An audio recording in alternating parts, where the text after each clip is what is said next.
What's up, Brewskis? My name is Marco Dupa. With me, as always, the great and powerful Adam Obesius Rodriguez. What is up? Tonight's brew is from OEC Brewing. It is the Nelson South Pacific Lager. What's on tap for tonight? At this point, it's kind of unavoidable. We have to talk about Kanye West. We just have to. I think it's not like we want to. We have to. It's our obligation. We are obligated to talk about Kanye West. Right. And the glorious return of Trailer Trash. Trailer Trash. Featuring Doctor Strange in the Multiverse of Madness and Jordan Peele's newest foray into horror. Nope. All that, and we'll see what else we can get into. But first, let's fucking crack open these beers, and let's just get right into this motherfucker. This is episode 342 of the One Beer In podcast. Beautiful. Did you see that? I got the ring back and everything. Great. Lost to be found by someone to save you when you're down. Yes, I'm bored when it's bright out. So bored when it's bright out. 4 a.m. takes me to a place where I fit in. Gotta read this guy, don't I? Yes, you do. All right. Yes, you do. All right, ladies and gentlemen, this is the One Beer In podcast, a podcast where two brews crack open a brew and see where that one brew takes us. And without further ado, Adam, please, if you will, the cold read. I certainly will. This is the OEC Brewing Nelson South Pacific Lager. It is 1 pint, cool shipped and open fermented, dry hopped lager. The cold read is as follows. Nelson is our South Pacific lager brewed using Maris Otter malt and hopped with New Zealand Nelson Sauvin hops. After the boil, it rests in our copper coolship for 1 hour and is then transferred over our Bodelot cooler. Nelson undergoes a cool fermentation using a German lager yeast. It is cellared for several months and finally dry hopped prior to release. And this bad boy is a 5.7% ABV. All right. Well, let's get right into this bitch. Clinker. No, that wasn't. So weak. There we go. Oh, fuck wow. me. How the fuck did I do that? Thirsty, huh? Did I hit my shirt? I did hit my shirt. God damn it. What's on the shirt? Let's This do a is, shirt check. Shirt check. See that? Eric B. and Rakim. Nalati got this for me from Nice. Christmas. Oh, very nice. Eric B. and Rakim. And there's this cool, see that down there? Nice little detail. Oh, yeah. 1986. 1986 in the butt corner. Yeah. I love this shirt. I opened up the box, immediately saw what it was, and I was like, this is fucking stellar. Well, it goes well with the Eric B. and Rakim for president. Yes. Yeah. Yeah, that's what it is. I know, but I mean like album wise. Oh, yeah. Actually makes sense. I'll have to. I guess I'll have to wear it next week if I remember. But you and her got me 2 fucking stellar T-shirts for Christmas. That Orlando Magic Ninja Turtles mashup is perfect. Official product. Yeah, I love it. Is it? Yeah, I'm pretty sure they're selling it like license from the NBA. And I'm pretty sure the NBA doesn't mess around with fake turtles, so yeah. I love that. I think it's an actual. They have that, and they have a cross promo with Grateful Dead. Nice. So, with the like teddy bears or with the teddy bears. Yeah. Teddy bears and skull. Like actually. it. Yeah. Okay. I actually found a mystery funhouse. Look shirt. at that. So if you're from the Orlando area, you may remember, and you're an old fart like me. You may remember the mystery funhouse. Long defunct attraction. Yeah, it's a good shirt intro. I like it. Good shirt day. It's a good shirt week. Oops. Didn't realize this was not where it should be. All All right. Okay, good to go. Okay. All right. All right, ladies and germs, we won't keep you waiting any longer. I know that Enough about the shirts already. I know that what you guys are here for is our opinions on old Kanye West. Officially going by Ye nowadays, right? Yes, he officially changed his name to Ye. Just Ye. We will respect the man's wishes and henceforth refer to him as Ye. Yay. I mean, it's been a thing that like I've been like I guess paying attention to, like I guess like I've been on like the outside of it, kind of watching as it unfolded and thinking like there's no way that it's gonna ramp up more than it has. Yeah, and every and day it feels like So I guess where do you even start with this? He's got an album coming out, which conspiracy theorists always say that when Ye has an album coming out, he'll do some weird PR stunt to promote the album. I mean, you say conspiracy theorists, but it's been almost like clockwork. I know. Because we were just talking about this when Donda was coming out. There was another conspiracy. Yeah. And then same with Jesus is King, which is still hard for me to say for some reason. Jesus is King. Jesus is King. Jesus King. Jesus King. Jesus King. Jesus King. Jesus King. Jesus King. Jesus King. I don't know.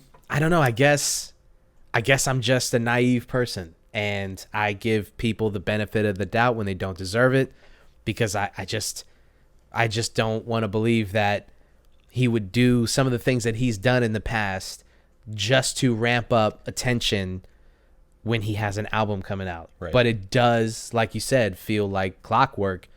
When he has an album coming out, some weird shit happens, or he does something crazy. Right.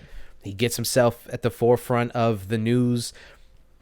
And when he was talking all this shit about Kim K and Pete Davidson and all this, he's doing all this stuff on Instagram, and he's celebrating it. He's like, we're number one trending, and we, we're number one above the Super Bowl and all this stuff. God meant for us to be number one. Yeah, and it's shit like that where you go, I mean, maybe, like, is it a coincidence, or maybe he actually is, like, it's a plot. It's a thing that he does to, garner attention whenever he knows that he's got an album. Like, the new album rollout is, what controversial thing can I do to get everybody talking about me, and then put an album out? Right. Well, I think it's really, really shitty if if the people he's talking shit about, which I guarantee this is the case, aren't in on the bit. It's a really shitty thing to do. Well, I like the screenshots that he's posted on his Instagram. Right. First of all, cropped like he's never used a phone and is like he's got 3 thumbs. I don't understand how he can be who he is and be so technologically inept. Well, it's he uses the internet like a 80-year-old man. Let's just, like, regardless of all the content, I can't believe how inept he is at the internet. It's crazy. Are you that surprised though? Because like he is one of those guys that is like solely focused on what he's doing. It seems. I don't know the guy personally, but it seems if you like, did, I'd be like, "What are we doing here?" Let me get him on the phone. Yeah. He seems like one of those guys that is like all chips in on what he's doing, whether that's fashion or music. Yeah. And then nothing else anywhere else. Like. Yes, absolutely nothing. I agree with that, but being able to post a screenshot on Instagram is not that hard. And it's not. I would think that a person like himself, who is usually at the forefront of most of these industries, I'm not saying like he's, like Mr. iPhone or whatever, like he understands like all the Jesus Christ. Technologic. What I'm saying is like, he's not that old, dude. I mean, 44 is he's older than us, but he's not that old. A 44-year-old person should know how to fucking take a screenshot and post it on Instagram. Yeah. I'm just saying. Even if he's distracted by all the other things in his life, I don't know. He put no V-Bucks into it. A guy who is at the forefront of music, you would think would be tapped in enough to be able to run his own Instagram account. Well, maybe this is a sign of his current mental state in which he's posting these things very erratically and then deleting them all. Yeah. Because maybe it's not as thought out as we're theorizing here. That's the other possibility. I don't want to minimize what could be a cry for help or a mental health crisis. But just from the outside looking in, if we're being like two guys just judging from what we're seeing, Sure. I'm looking at a guy who is just kind of shitty and is doing this stuff, and I just far too often we let men get away with doing shitty things. Women do shitty things too. Sure. We let them get away with doing shitty things and chalk it up to mental health. And sure.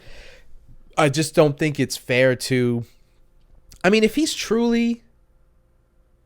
they're not in on it and he's truly just terrorizing Kim Kardashian and Pete Davidson right now, like, it's unfair to them to just be like, well, I mean, he's going through stuff, so cut him some slack. They're like, you're actually, from some of the screenshots that he posted on his own Instagram, Kim Kardashian is afraid for Pete Davidson's life because Kanye West Ye's fans are so goddamn insane that she's concerned that like they might actually do something to him. Yeah. Well, and if that's really the case, then it's unfair to them to just be like, well, you know, he's going through some stuff. Here's the thing. I've been looking at the comment section on all these things, of course. Mm-hmm. And of course, it is dominated by the Ye stands who are just egging him on, saying, "Goat, goat!" Oh, he just wants his family back. They're so sad and weird. But I will say, to the credit of humanity as a whole, I did zero in on one comment that actually seemed to be pretty logical, and it was, somebody had said, you know, essentially, I understand. Admittedly, Ye has said that he has mental health issues. Mm-hmm.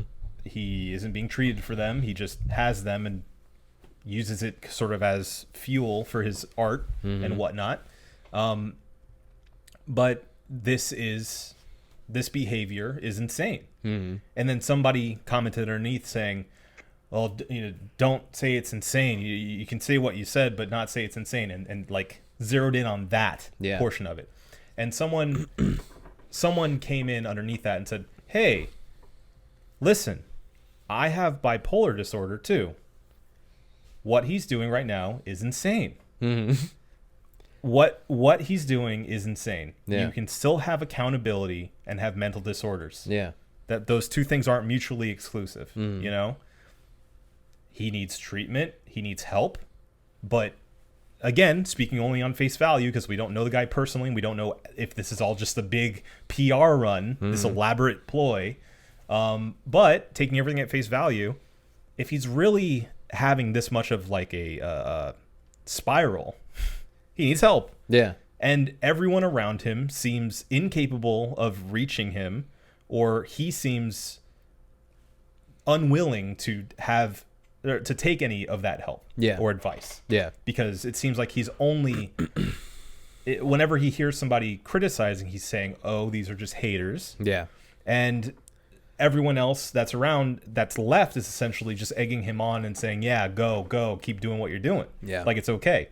Frankly, what he's doing is terrifying. Like, I don't know how you can't see that as a human being. Like, if we were to remove all of the celebrity of this, all of the sheen, and, you know, let's say you're dating someone and her ex is terrorizing her in the same way. Posting stuff on the internet, posting on social media. Yeah.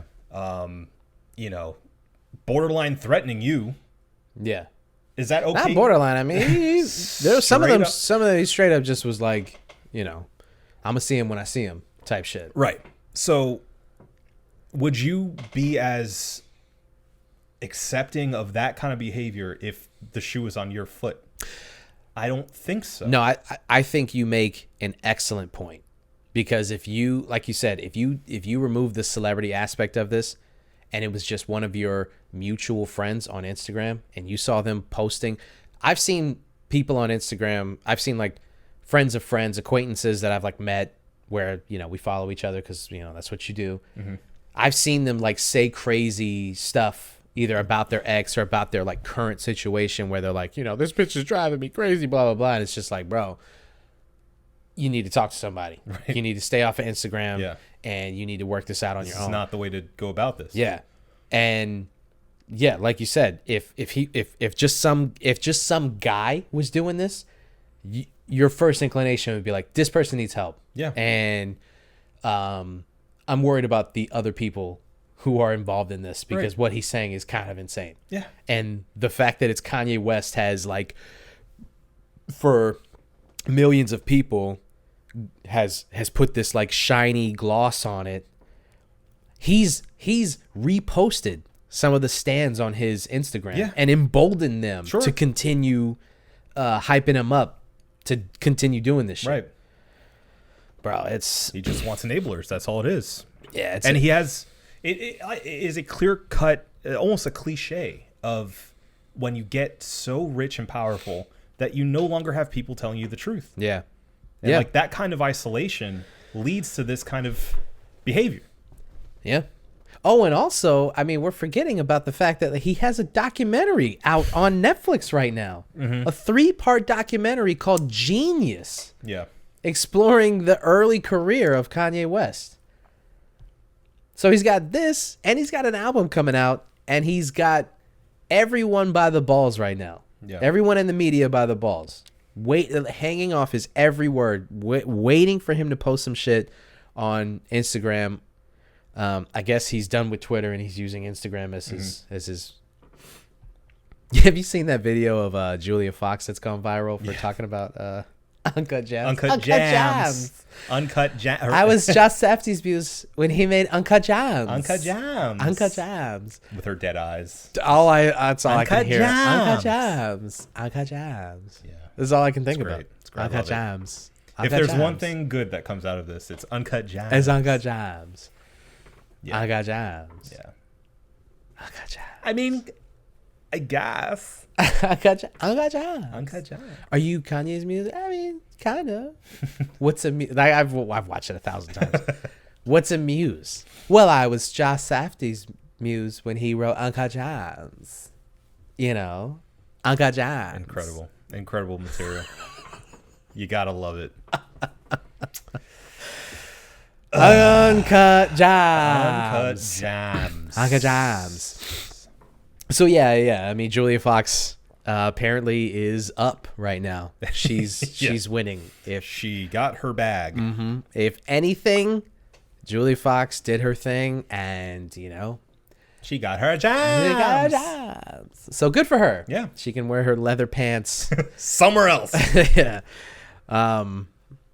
Yeah, I don't know, man. It you start to get to a point where you're like, I mean, we're already past the idea of like his music is so genius and stuff, and his outward persona notwithstanding, you listen to his music and you go, man, but he's such a genius. Like geniuses do crazy shit.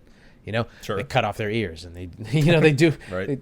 But I think we're in a moment. I think we're past that at this point where we're like, you have to take some accountability for what you're doing. And the irony of it is he did, and then turned around and like continued with the same behavior. So it's like, at what point?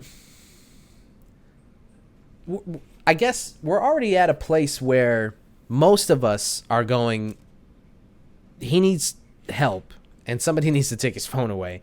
And then the other side of the argument is people hyping him up and saying, go Kanye, go. Right. You're the GOAT. We're so proud of you. I see people on his Instagram commenting like, Kim K come home. and we gonna get Pete when we see him. Right. Kanye, you're the best. You're the GOAT. And it's like, bro, I know that most of those comments are just people trolling and trying to get attention, and they're winning because they are getting attention, and they are getting people, like, even if it's a bunch of people. I mean, they got me, dog. There was one guy, I'm not going to say his name because I'm not even going to give him more free clout, but there's a guy who, like, continues to post on his page, and he got me. I fucking clicked because he said he made a song, and I clicked on it, and it was dog shit. And even in the lyrics, he was like, I got you. Like, in the lyrics, he was like, I got you. You're on my page. You're listening to this song. And I was like, fuck. He did. He got me. I'm a fucking idiot. I fucking went to his Instagram, and he got me. Yeah. So there are people who are just taking this as an opportunity to just, get clout and do shit like that. Of course. But you don't take into account the potentially thousands of people who are just crazy and taking this as an opportunity to be like, if I do something to Pete, Kanye will notice me. Yeah.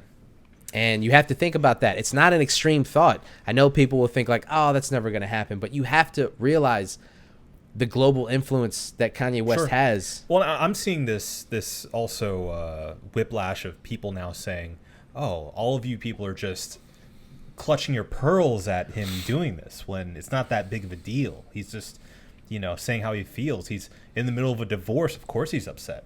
It's like, yeah, sure. I can empathize with that. I get it. Yeah, millions of people have had divorces, though. Sure. And you got to understand, too, like, again, unless everyone knows and everyone's, like, on the same page, and this is all just a big PR ploy, if that's not the case, like, Kim Kardashian's still a human being. Yeah. And Pete no matter Davidson, how you feel about her. Sure. Pete Davidson's a human being. Yeah. And they probably see a lot of this, a lot of these comments. All of it. There's no way that they're not seeing these comments. And mind you, like, let's not even bring the kids into the conversation here. Yeah. Like, all this is super unfair to them. Mm-hmm. And even if you're just trolling and it's for clout or whatever, it's not a really nice thing to do. No. It's not a really kind thing to. I know the internet makes it feel like that level removed from real people, and celebrity adds another level to this. Mm-hmm. But frankly, like, it's not right. Well, I think that that's really the issue, is that there are people, and this goes back to the Joe Rogan thing that we talked about, where it's like, you don't know Joe Rogan. Just because you listen to hundreds of hours of him talking doesn't mean that you know him. Sure. And it's the same thing with Kanye West and any other celebrity. People think that, like, just because you follow these people and they expose a lot of themselves to you means that you know them, and you don't know them. You don't know these personal situations, and you certainly don't know, like, you can look at Kim Kardashian and, like, hate her persona and what she has brought to society and all that stuff, yada yada. I don't even want to get into that conversation, but like you said, she's still a human being, right? And she, going through a divorce, trying to figure out how to co-parent with what is outwardly looking to be a fucking psychopath. Mm-hmm. It's like how do you not empathize with her? How do you not look at this situation and go like, this is insane. Like, I wouldn't know what to do in this situation. And, like, people are like, oh, he just wants his family back. And it's like, all right, man, then call her.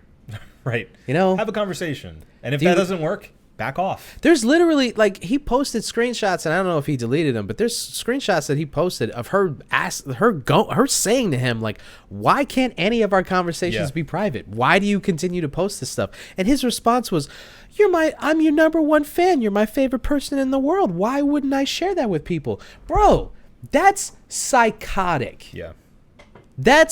Imagine if you said that. Put yourself. I know that this is hard for some of you psychopaths who are fans of Ye. I know that this is hard, but take a second and put yourself in the shoes of Kim Kardashian. Put yourself in those Louboutins. Mm-hmm. Walk a mile. Walk a mile in those Louboutins. If you were dealing with an ex-girlfriend or boyfriend, and they were continuously posting your private conversations on their Instagram and going, see, look. And you were like, why do you keep doing that? And they're like, I'm your number one fan. I love you so much. I just want to share that with the world. I don't understand what the problem is. You would be like, there is a serious issue here. You need to put your phone down. We need to talk in person because you are off the deep end. Well, let's add another wrinkle to this. Even deeper than that. Let's say you were married to this person. You've had children with this person. Mm-hmm. Add that element into it, and suddenly it feels like manipulation. It feels threatening. It feels coercive.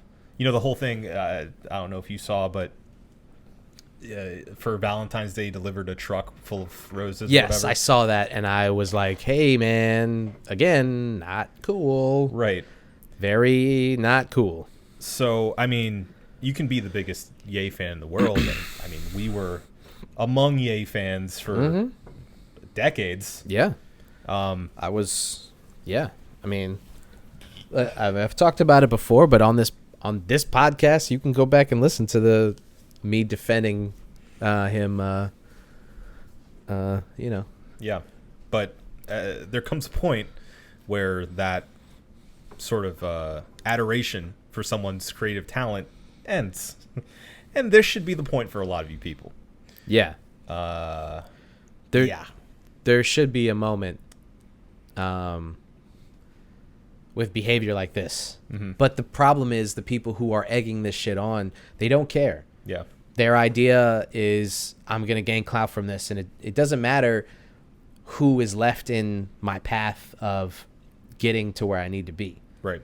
Or where I want to be, rather. So whether it's, you know, TikTok, Instagram, YouTube, Facebook, Twitter, whatever, I'm going to use any means that I can to get on, and I'm going to take advantage of any situation that I can. I mean, imagine being one of these guys who lives in his comment section and they get thousands and thousands of likes and engagement saying, whether they're saying good things or bad things, they're getting engagement. Yeah.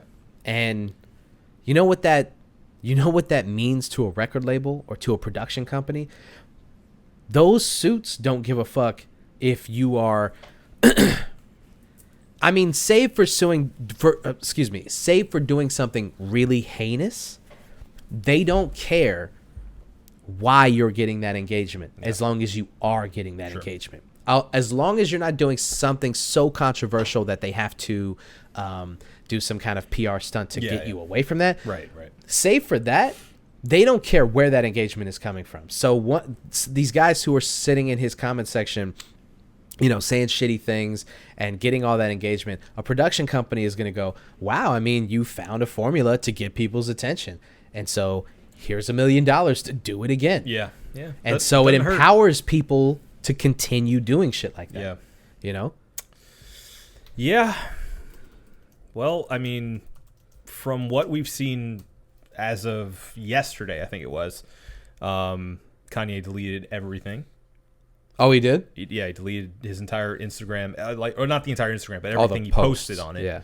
And then posted this message, which I will read. Please do. I've learned that using all caps makes people feel like I'm screaming at them. I'm working on my communication. I can benefit from a team of creative professionals, organizers, mobilizers, and community leaders. Thank everybody for supporting me. I know sharing screenshots was jarring and came off as harassing Kim. I take accountability.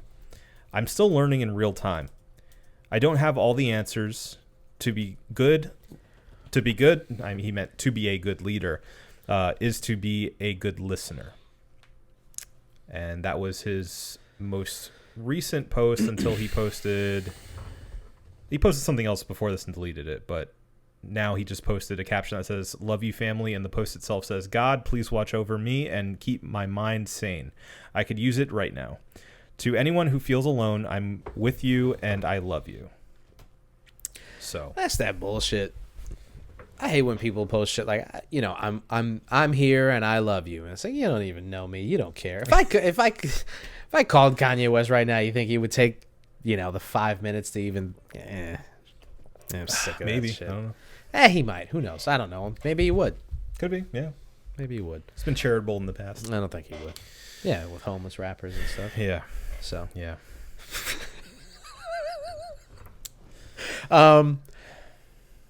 I don't know. I guess we're gonna have to wait and see how this all kind of shakes out. Album's supposed to come out at the end of February, so 16th. He's supposed to be dropping 2/22. I know this because this isn't information that I seeked out. Sought out. Thank you. This is information that was like put in front of me. Yeah. I didn't ask for this. Sure. So that shows you the power. I was going to say, I this. mean, if this was all a PR stunt, it worked. Yeah. Because, yeah, I mean, same. I knew that just from it being blasted in my face. Yeah. So I guess we'll see. Don't take that out of context, please. Just take that little nugget. Blast it in the face. Yeah. So well, I guess we'll find out. We'll find out how this all, where we are, by March, what the situation is. Yeah. Because Donda 2 could be an incredible album, and then everyone. It's the thing. It's the same thing with sports. Sports. If you win, winning solves everything. That's what they say in sports. Winning solves everything. Right. So no matter how shitty of a person you're, Aaron Rodgers, for instance, say what you will about Aaron Rodgers as a person or how you feel about how he handled the vaccine and yada yada. Doing my own research and all this stuff. You have your opinions. We have ours. He won MVP for the 4th time, and everyone just forgets about it. He's one away from tying Peyton Manning for the most MVPs of all time, and now the conversation is about how many MVPs he has. Yeah. And no one is talking anything about Mr. Anti-Vax, this, that, and the other. You know what I mean? They're talking about him and Shailene Woodley splitting. They're did? Talking about. Yeah. Yeah. Oh, that's sad. Yeah. I mean, I don't want people to break up, but I mean, you have to think she was like, "What are you doing? Yeah, you are ruining." I hate to say it, but it seems like because they asked her about that in interviews, obviously about his stance, and she's like, "Well, we have some differences." Yeah, she did the whole PR thing. Yeah, so we have our differences of opinions. Yeah, I'm sure. Like this was either one of two things: either she knew this when they first started dating and she looked past it, or she said, "What?" She found out when we found out, and she was like, "Yeah." She was like, "What? What's happening? Wait a minute. What are you doing?" Yeah. And he had to come home and be like, "Look, babe, I did my own research, and I don't know. I'm just saying. And she had to be like, "I have to work in Hollywood. Right. I'm triple vaxxed. You're telling me you haven't even sniffed a vaccine? What are you doing? You could I'm fighting ruin for my your right not to get vaxxed. We'll suck the vax out. Your little the micro, what's it called? The robots, the nanomachines. Nanomachines, yeah. Nanomachines. Yeah, that's sad. That's too bad. That is. That's Sorry. terrible. Sorry, Aaron. But you did win a 4th MVP. Can that be a segment now? Sorry, Aaron. Just follow up with Aaron Rodgers' life. See how he's doing? Yeah. Well, Yeah. it's Too bad. Anyway. Right. Well, you know what? I want to end the Kanye conversation on this. Okay. A question for you and for me. Do you think that all of this we had this conversation when I think it was the Jesus was King convo, or Jesus is king. He wasn't. It's not past tense. Continues to be king. I'm sorry. He was. It's not like I give a shit. But that's just the name of the album. He died, was resurrected, and continues to be. Yes, king. I think it was during that conversation, if I'm not mistaken.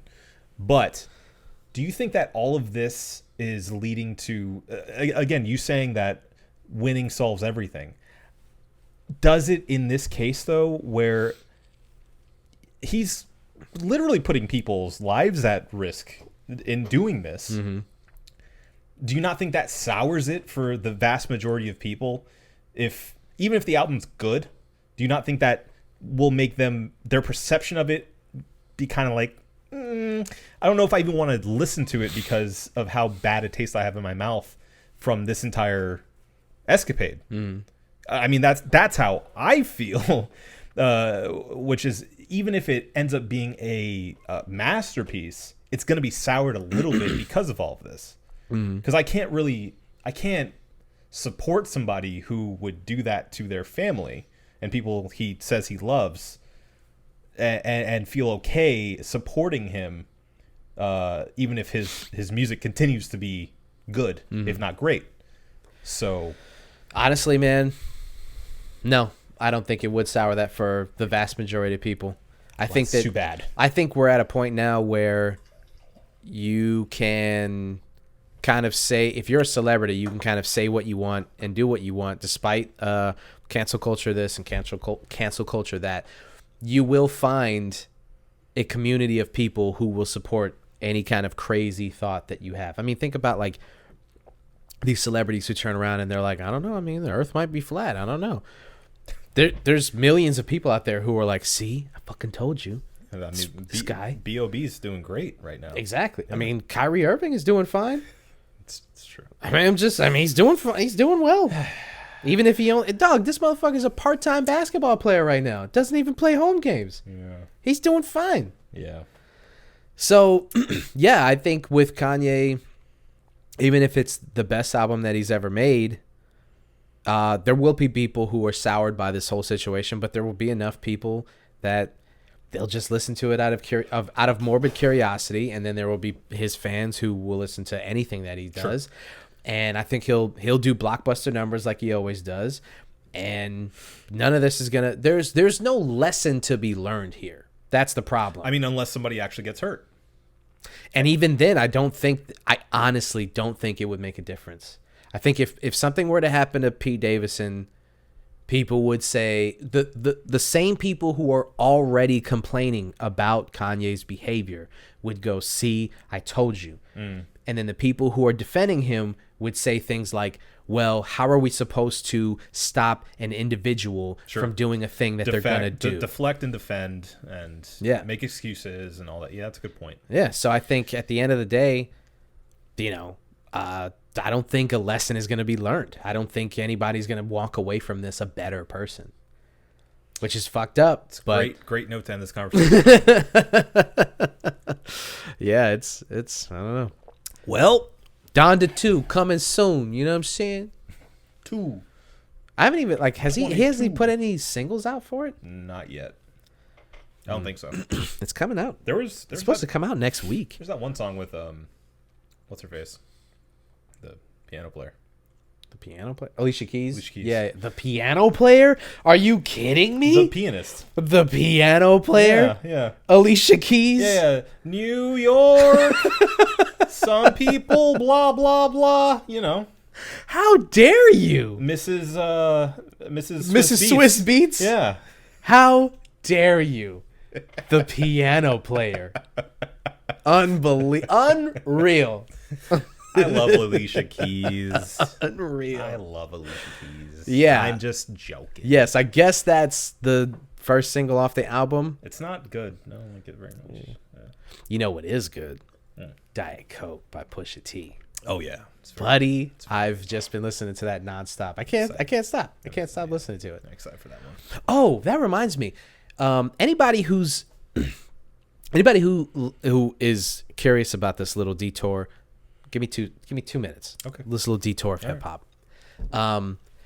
88 Keys produced Diet Coke. So if you listen to Diet Coke, if you're a hip hop head and you like that track and you're into that shit, 88 Keys is one of the best producers in hip hop. One of the most underrated guys. Doesn't get talked about a lot because he stays kind of hidden. He's not one of these upfront and personal kind of guys where people, know his name. But 88 Keys is amazing. He has an album that he did, a solo album called The Death of Adam that came out in like 2007 or 2008.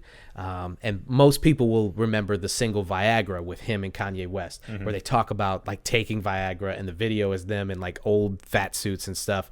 And they're like fucking, or they're trying to hook up with like younger chicks, and like it's a concept album about a guy named Adam who fucks this girl named Eve, and she gives him a disease and he slowly dies from it. It's an incredible album. Okay. It's an incredible album, and it doesn't get talked about nearly as much as it should. I can't believe that people, when the revelation that he had 88 Keys made the Diet Coke beat like 10 years ago.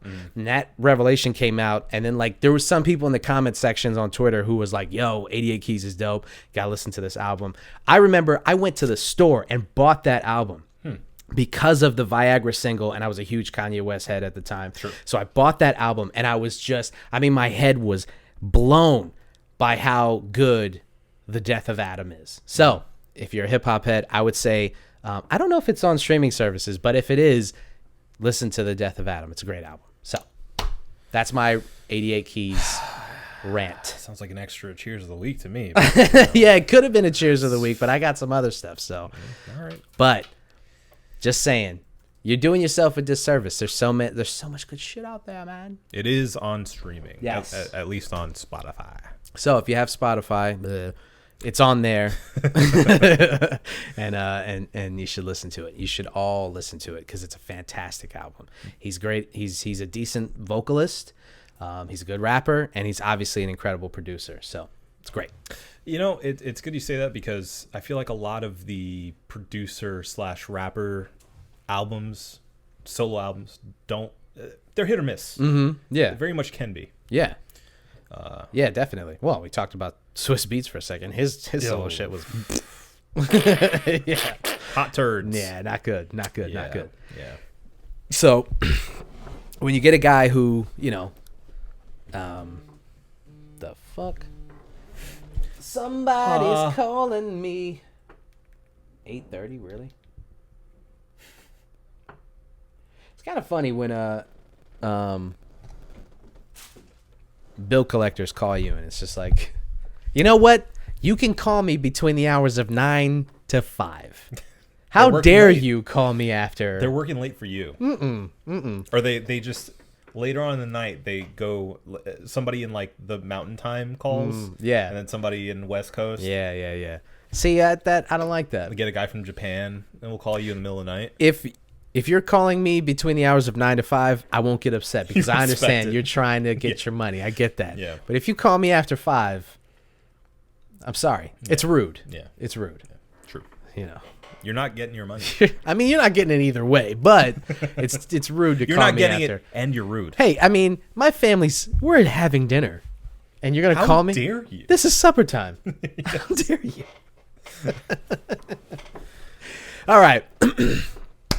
We hope Kanye gets the help that he needs. Yes. And we hope that, no one gets hurt. And we hope that Pete Davidson can, I don't know, release a new special and talk about this.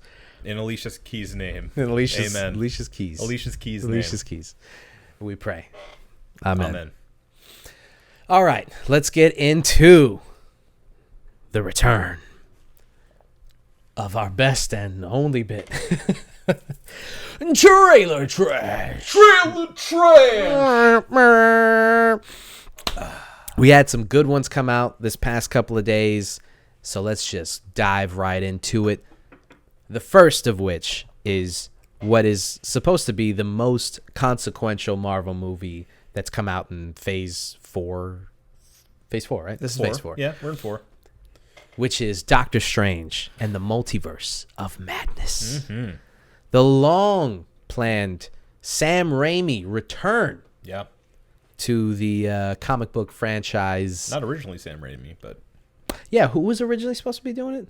The guy from the first one. The guy who did the first Doctor Strange. Yeah. I follow him on Twitter. He's actually a pretty cool guy. Well, that's nice to know. The piano player. The piano player? Yeah. He also plays piano? How many piano players do you know? It's a lot. But it's Sam Raimi helmed, which, I thought the first Doctor Strange was a great movie. But I'm excited that Sam Raimi is the guy to do this. Scott Derrickson. That's his name, yeah. Derrickson. Yeah. The first Doctor Strange movie is really good. Yeah, especially in hindsight. At first I wasn't as hot on it as I am today. Mm-hmm. I feel like in time it's aged well. Yeah. And maybe that's just in hindsight looking back at how consequential Doctor Strange has become. Really, in all of Phase 4. Mm-hmm. The whole multiverse thing, I feel like that's really in his wheelhouse. And I think especially looking back, Scott Derrickson's direction is like all the visuals and stuff really, compared to a lot of the other MCU first entries, stands out. Super underrated. Yeah. People don't really think about, I think because Doctor Strange came out so late in the MCU that I guess we're already so desensitized to visuals like that. But like you're saying, it's the first movie in his franchise, and it didn't have to go that hard. And it did. It did. And people don't realize, like, go back and watch First Avenger or, the first Thor movie. Captain Marvel. Like, they don't, like, those movies kind of suck. Yeah. And Doctor Strange just doesn't. It's a good movie. It's just like, it's a good movie. And the way that they make the magic look is just awesome. I will never get tired of like the ninjutsu, the circles and dials and all that. Like, it just looks so cool. And like the sparks coming out, all that visual identity has played well within the entire MCU and feels like it's only becoming more and more consequential with like What If. Yeah. And I mean, obviously this trailer shows that it's going to be like kind of leading into what I feel is an Avengers level event of some kind. Yeah. Well, that's the entire idea, right? Is like, this is how much more can you ramp up what they've done? They've already snapped away half the universe and then brought everybody back. Like, how can you raise the stakes from there? And I mean, I guess the only way to do it is to introduce the fact that, like, there are different universes and, add more universe. That's the answer. Yeah. And this is I think people don't really realize, well, some people don't really realize the consequences, or I guess the tightrope that the MCU is walking right now. Like, I know that much has been made of how these movies are just popcorn, dumb movies for dumb people to just go and spend their money, and they've like taken over the film industry, and they're like, snuffing out indie films and destroying, the idea of being able to go to the theater and watching like a low budget movie and all that stuff. And all of that's true. So I'm not arguing with that, but it is what it is. This is the situation. We're not going to, I mean, I guess we could spend the rest of this podcast unpacking what that means for the film industry, but I kind of don't want to. I will say, in a world where you're not going to see usually like a really indie film in like a Regal cinema, there's still a place for indie film, and it's in the art house cinemas. It's in the smaller 1 and 2 screen theaters probably in your town. Yeah, it's wherever you can go fuck yourself. That's where it is. Sure. Which actually, I know you're joking, but it's true. You can go fuck yourself in your own house. Yeah. And there's streaming also available for a lot of these indie films, and you just have to kind of look out for it. Mm-hmm. So yeah, I don't necessarily agree that Marvel is the bane of indie cinema. I think that's hyperbole.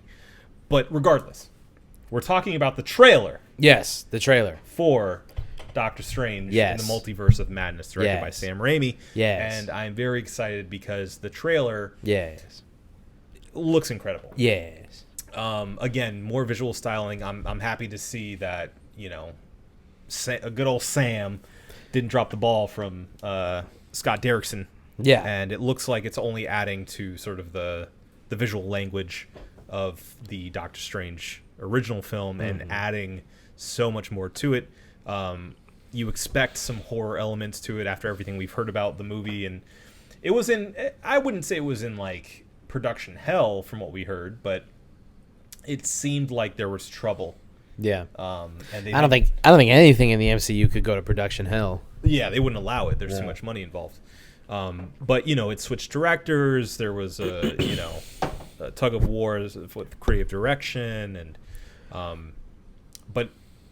again, COVID fucking everything up. Yeah, this was supposed to have come out before Spider-Man originally. All of these movies were supposed to have been out. Yeah. That's the thing. Thor, Love and Thunder should have already been out. Doctor Strange, Spider-Man. We should probably be sitting on an X-Men movie right now, or a Fantastic Four movie, Maybe. and we're not. Yeah. But yeah, so all that to say, it looks like what they're doing with it is lining up with sort of. I feel like they've been able to pick up the ball and run with it where we currently are in the MCU, because looking at the trailer, it looks like they're bringing in a lot of elements of even like What If, the animated series on Disney Plus.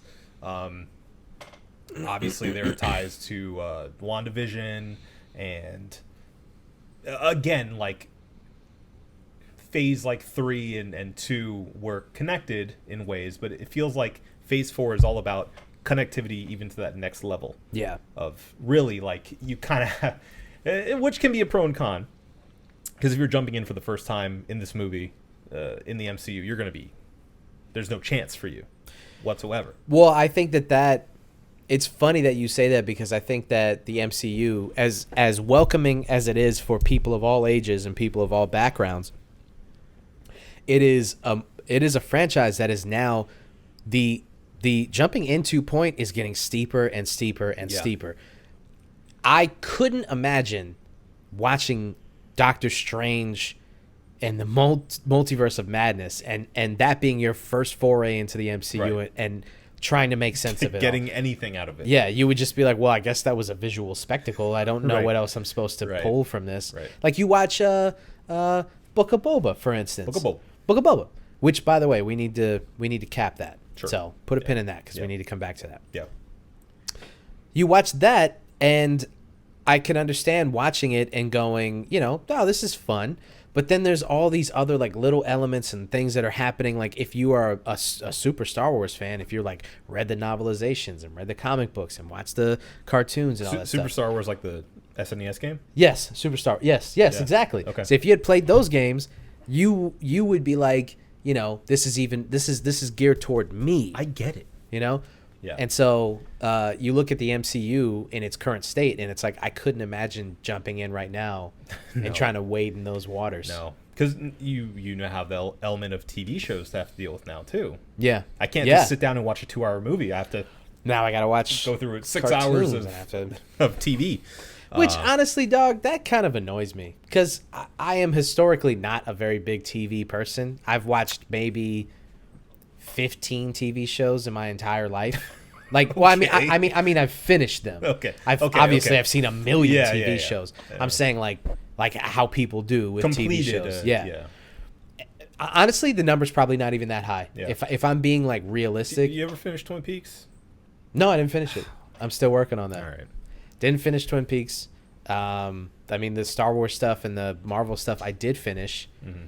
But even that was just kind of like a slog. I was like, I would be upset if I was a person who had only seen the movies and then now trying to get into this new phase, and it didn't make sense to me because I had to watch fucking 3 different TV shows to put all the pieces together. I understand that there's so much information, and the only way to do it is to dole it out piece by piece like this. Sure. But think about what you could do with the movies. If all of this story was being told in just the cinema, like all the movies that could be done with just trying to tell this story, as opposed to like we're gonna throw some pebbles in the water in this show, and we're gonna throw some pebbles here, and like you got to connect the dots, and then you're gonna get your big payoff in a movie. Which makes me think that maybe Netflix didn't have such a bad idea when it came to making their like quote unquote street level heroes be the stars of the TV shows, because and to barely reference like the movies and stuff, right, to make it its own thing, and you kind of hint towards the larger universe, but at the same time it's very much like a old school approach to superhero movies and storytelling, where it's like it may be part of the larger universe, but it's not intrinsic to the plot. Yeah, because you can jump in and jump out of that very easily. Yeah.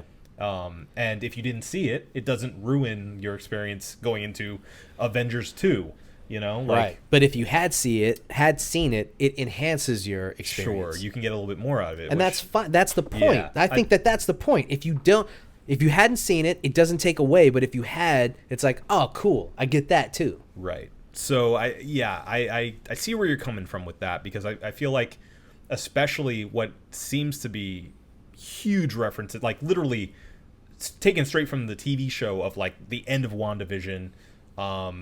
You know, I'm sure there's going to be some dialogue having to do with Loki and the multiverse within that element. There's a lot of things that I feel like you're going to really be missing out on if you haven't watched those TV shows, and I feel like it's a little bit cheating for Disney to be like, well, you just gotta get Disney Plus if you want to. Yeah. If you want to know the whole story. And that's the part that pisses me off. We'll see, because maybe we're being pessimistic, which we often are. I don't think so. Well, think about like Spider-Man, for instance. Charlie Cox shows up as Matt Murdock.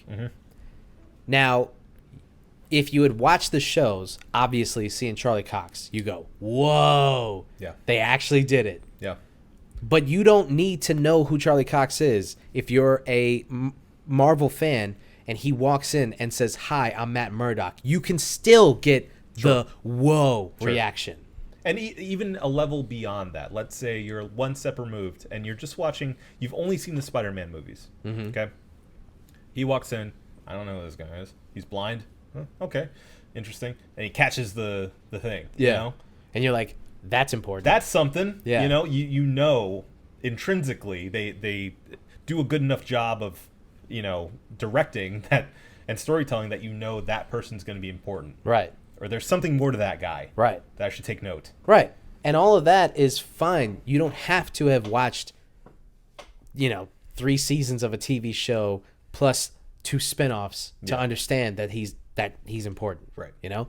But if you did. Yeah. So, okay. Let's get back to the trailer. Yeah. Patrick Stewart's in it. Which, mind you, look, I saw this trailer during the Super Bowl. Yeah. And I wasn't listening close enough to get that.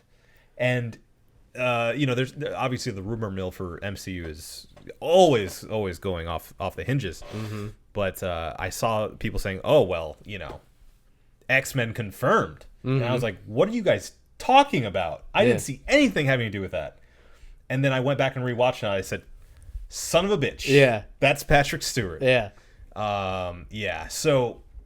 Dude, I just watched it, and I was like. Yeah. I love seeing it real time, your reaction to that. I mean, crazy implications with that. Yeah.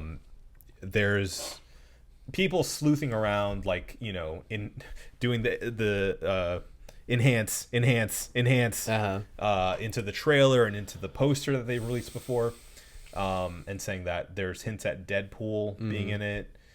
Mind you, spoilers if you don't want to know anything about potential, Doctor Strange spoilers. But yeah, there's hints that there's going to be Superior Iron Man with the robots. That's like in a universe in which Ultron didn't get fucked up. Yeah. And Tony was able to make his dream come true of having a suit in every town, essentially. A suit in every town, that's what he said, right? Suit in every town. I want a suit in every town. And it's just dudes standing in suits. Just bouncers? Yeah. The earpieces in. Yeah. So that's a theory, and the theory on top of that is that they're going to have Tom Cruise as the alternate universe Tony Stark. I have seen that one. Yeah. And that's fun. Yeah, that's cool. Because I love me some Tom Cruise, baby. Yeah, yeah. Only if he runs. He needs to run something. He has to. I mean, of course he's gonna, Yeah. It's like in his contract now. I think so. It has to be. Yeah. Which, side note, did you hear that they're signing up to basically do like a capper on the Mission Impossible series? There's like 2 more movies, I think, that they're gonna do. I didn't see that. Yeah. So okay, so what is that? Coming to an end. 8 and 9 or 9 and 10? I can't remember where we're at. There's one unreleased already, and I Yeah. think they're going to do 2 more.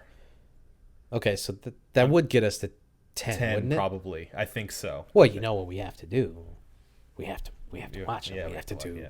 We have to bring back the series. We do. Yeah. We have to. Yeah. It's only right.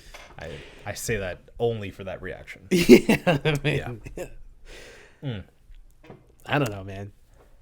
Some of the most fun that we've had on here is just going back and just talking about those. Yeah. I'm It's fine. a great series. I'm fine with doing. Yeah. I mean, low key, one of the best movie series of all time. Yeah. Yeah. Yeah. Top to bottom. Mm-hmm. Yeah. Yes. Any hooser. So back to the trailer. There is America Chavez in the trailer as well. Mm-hmm. Superhero I don't know much about, but she apparently opens portals. So that seems very important to the Multiverse of Madness. Yeah, that seems pretty important. So that's cool. All right. Trash or not trash? Oh, not trash. Not Not even- trash in any way. Not even close. No, not even close. It did everything that I need out of a trailer, which is hint at things, allude to things, and get me excited. Mm-hmm. So, I mean, yeah, I mean, one of the better MCU trailers. Yeah, it was actually. Yeah. All right. One more trailer we have to talk about, which is the newest Jordan Peele movie coming out. Jordan Peele, Academy Award winning writer director.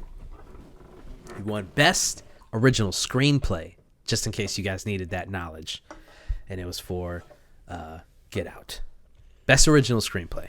Best Original Screenplay. Honestly, one of the most impressive Oscar wins, in my opinion. Mm-hmm. First time writer-director writes a horror movie and wins Best Original Screenplay. Yeah. I think that's, Anyway, he's back. This is his third writer-director credit.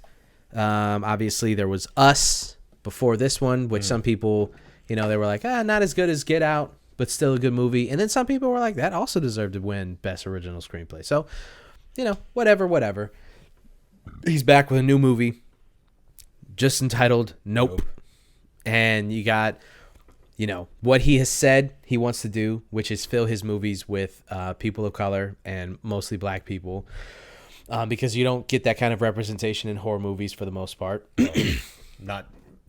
Well, not leading roles. Yeah. Or somebody just getting killed in the first half hour. Yeah. So he wants these movies to be filled with people of color, and not just to make movies with people of color, but to tell these stories from our perspective. Yeah.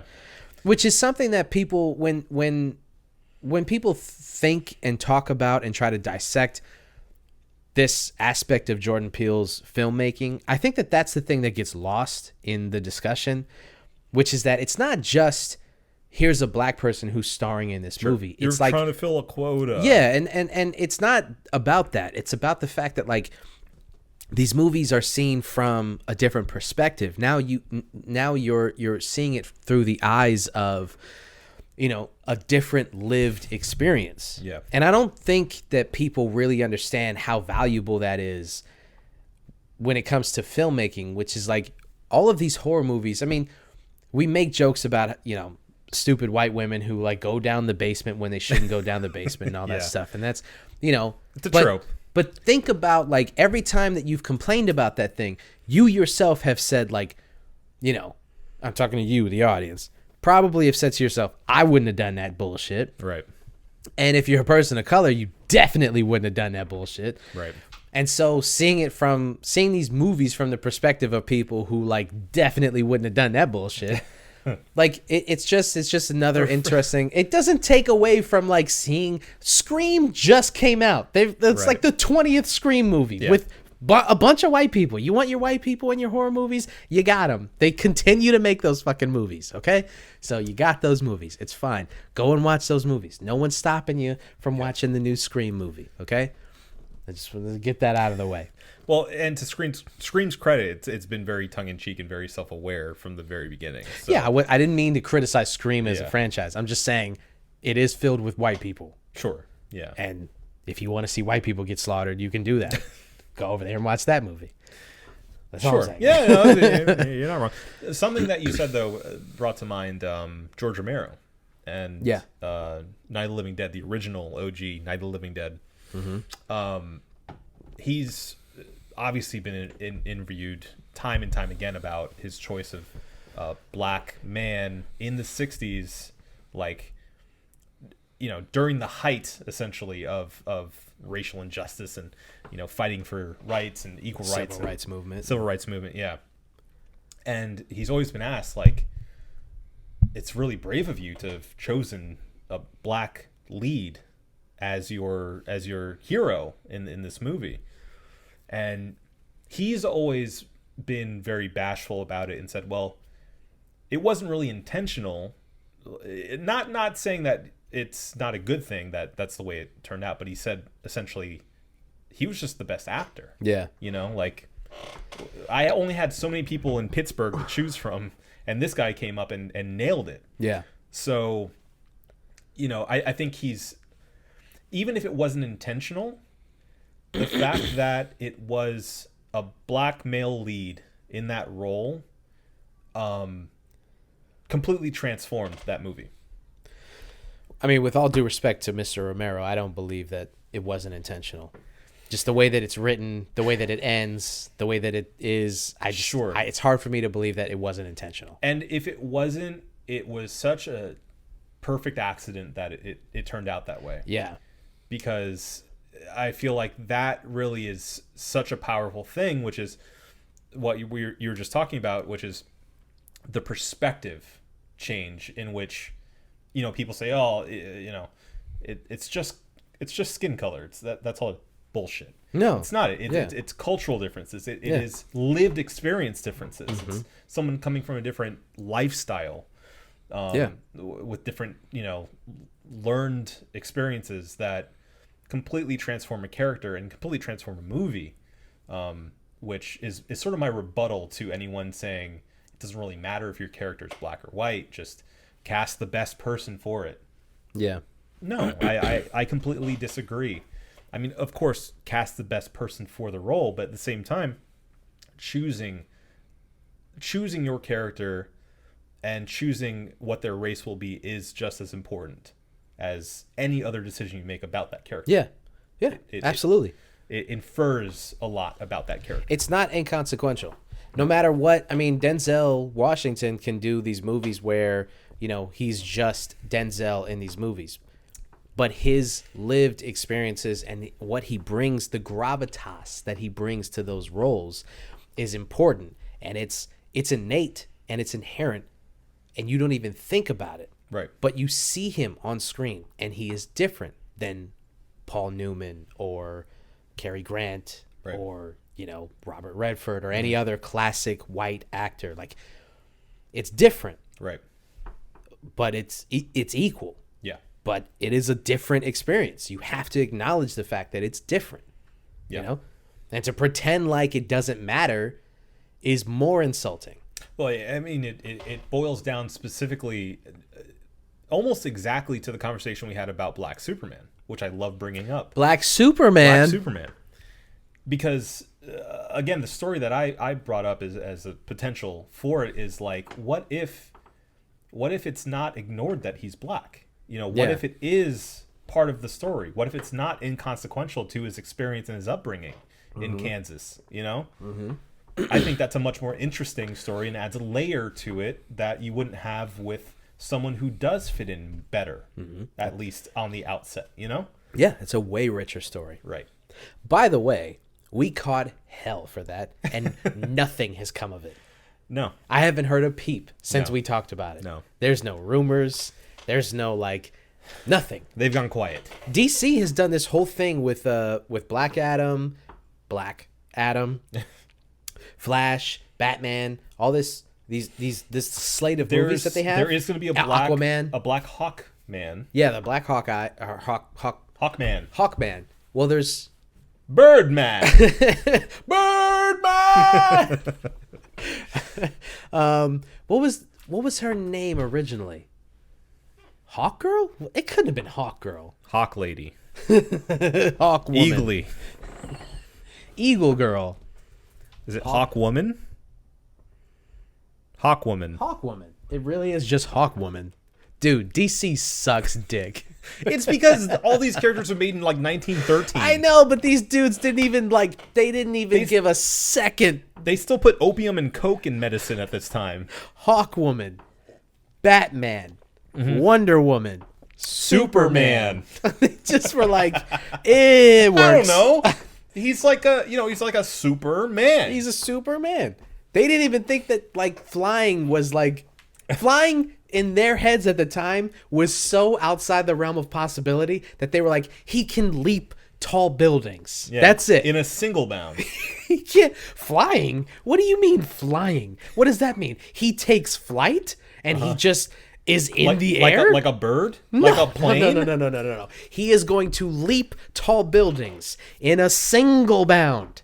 And then that's it. He's got to come back down because there's gravity, Eventually. buddy. There's no beating that. Oh my God. That's probably why a Hawkwoman was created, because they were like, how can we get these people flying? They need wings at least. Let me propose something to you though. Maybe that entire thing is just to say that he can jump really high too. He can fly. He can fly like a bird in a plane, but he can also jump really high too. I love that. The idea they're just like he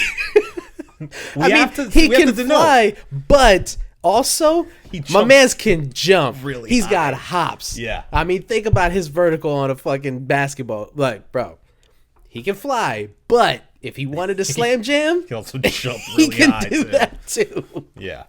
So don't you ever doubt No. that my man's got a vertical. You know which one never made sense to me? Green Lantern. What do you mean? Why didn't it make sense? Why a lantern? I know. Yeah. I know light is part of the entire thing, and maybe it's symbolism for light being hope or something. Yeah. Why a lantern? I don't know. It's a good question. I don't get it. Yeah, because he doesn't really do much with the lantern anyway. Well, and the symbol's a lantern too, and he can make anything. Yeah, the manipulation of matter is really weird when you try to like match And it's that a ring. with the It's strange. It's a Yeah. strange. If it was a lantern that Sure. he had to pull out, and then he could manipulate Right. matter with that, then that makes sense. I've seen him use a lantern, like make a lantern. Yeah, like isn't his power source? Doesn't it come from a lantern or something? I know the ring goes- is power. doesn't the ring go in goes the into a lantern? lantern. And then it gets power Why a through lantern that. though? It's very So my question still stands. Why a lantern? Yeah. Could be like a green forge or something, like something more powerful than a The lantern. Green Forge. Yes. Exactly. That sounds way cooler. The Green Forge. Yeah. I kind of like that. I'm not Yeah. gonna lie. Yeah. And then that makes more sense because out of the forge you create things, right? So then you could create all of these weapons and stuff. Yeah, and you can forge a ring. Yeah, you could forge your ring from the. You have to, as a new Green Forge guy, you have to create your ring from the forge. Then you can manipulate matter from the ring, but you have to create it from the forge first. Right.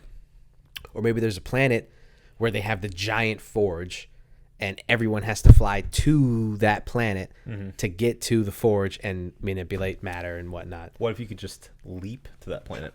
in a single bound. Uh-huh. I don't know. Yeah. It's too much crossover. That's fine. I don't know.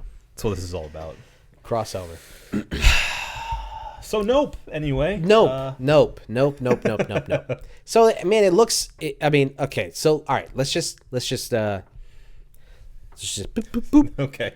because there's not much to the trailer. No, which is perfect. Yeah. I think that Nope trailer may be a perfect trailer because it gives you just enough to be intrigued, enough visuals to stimulate, to titillate, and it continues the mystery, which I'm so glad they do. I mean, here's the thing, man. I have the utmost confidence in Jordan Peele. After having watched, Get Out and Us, that just reading the words from Jordan Peele for me is enough to go watch the movie. So truly, I didn't need to see a trailer. Wouldn't have made a difference. I was going to go watch this movie anyway. But to your statement, it is a very good trailer, maybe a perfect trailer, because like you said, piques your interest without giving away literally anything. Yeah. Gives you all the major players. It's a crazy, wild, what the fuck is going on? And then the movie's called Nope, and you're like, I don't know, man. I like that. There's something about that Well, just you know what NOPE stands for, right? Not of planet Earth. seriously. Yeah. Is that for real, or is that just like a fan theory? I don't know. I think it's. I've seen some stuff. It makes sense with stuff, It does make getting sense. pulled Yeah, up. it does and, make sense. And that weird lady with the weird face and teeth. I don't know and what the stuff. fuck that was about. It's pretty messed up. Yeah, it's pretty messed I up. don't like that at all. That bitch was ugly. No. Yeah. So, again, trash, not trash. Not trash at all. Yeah, I think we got some good ones here. Yeah. I think we're gonna have to find like some shitty trailers. Probably, because I don't know when's the last time we trashed a trailer. I mean, we have trashed trailers in the past. Yeah. But It's been a while. I mean, it's been a while. They're getting better at it. yeah, I think they're listening. yeah. Yeah. Well, there was that long time. There was that like window of time where I stopped watching trailers, Sure. and I wonder how many. How many you missed? Yeah. Well, also, I'm sure that they're watching this podcast, and they saw that, and they were like, "Marco's not watching trailers anymore. What could this mean?" We have to for improve. the trailer industry. Yeah. We have to get back to what we used to do with these things. I think that's what they did. Yeah. Dude, the can we talk for a second? All right. I want to talk for a second about two things Okay. before we go to our cheers. Okay. I want to talk, number one, about the Super Bowl, and I talk about Book of Boba. Okay. Okay? The one thing I want to talk about with the Super Bowl is how shitty those fucking commercials were. Yeah. Okay. Because we're talking about trailers Right. and how much they have improved over the years. What is a trailer but a commercial for a film? Exactly. Yeah. And so all these people, here's the thing, people there's millions of people who do this whole thing where I don't care about the game. I just like to watch the trailer, or I like to watch the commercials and the halftime show. And that's fine. If you want to show up to a Super Bowl party and be the person in the corner who's like, who's number 5 and blah, blah, blah. Listen, fine. Okay.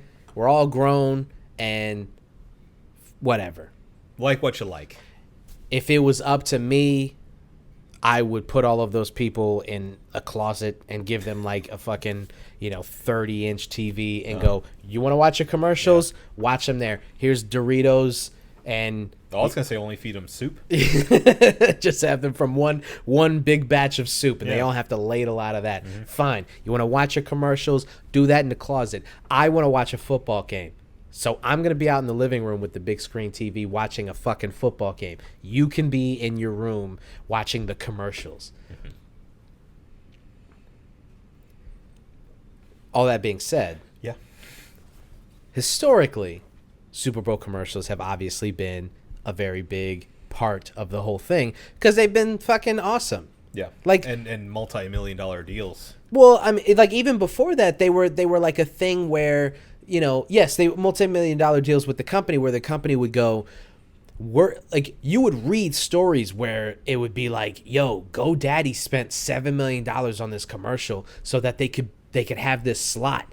And then you watch the commercial and you're like, yo, it's fucking, I forget those, the female NASCAR and F1 drivers and stuff. But they would have like their tits out and stuff like that. They would. I'm not even, you know what I'm saying? Like, that's not me. That's Are you just, talking about Danica Patrick? yes, Danica Patrick and other, I don't know if there was more than that, but I know that Danica Patrick was one of them where the whole thing was like, okay, I'm not going to sit here. We're spiraling right now. Listen, I am not going to sit here and be the only person on this planet who thought GoDaddy was a porn site.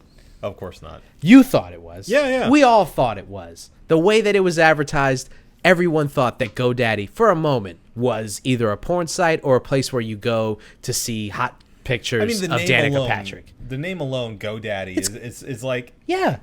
And they knew that because all of their ads were all like sensual and sexy. And, Yes. And yeah, they knew. And GoDaddy was a mainstay of Super Bowl commercials where you'd go, which hot chick are they going to have in their commercial this time?